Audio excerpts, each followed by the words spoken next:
Nail polish لگی ہوئی ہے تو وضو کریں تو وضو ٹھیک ہے، کھرچنے وغیرہ کی کوئی ضرورت نہیں. یہ جو ہے نا کہ نہیں اس کو کھرچو اور جو ناخن ہے وہاں تک نہیں پہنچاؤ، یہ کوئی مصیبت نہیں، نہ کوئی بات ہے. یا تو صاف سیدھا کہیں کہ نیل پالش عورتیں لگائیں نہ، یا تو یہ کہہ دیں کہ حرام ہے، اور اگر نہیں تو کیا مصیبت ہے کہ وہ کھرچتی پھرے.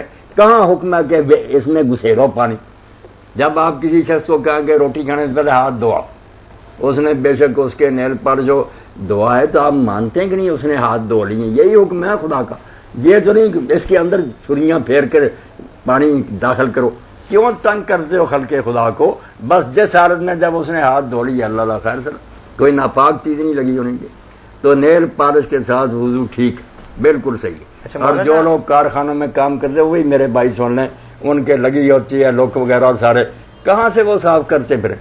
پٹرول لائیں اور دور کریں اور پانی اوپر سے گزاریں، نماز پڑھیں، لگا رہنے تو جل لگا ہوا. مولانا دو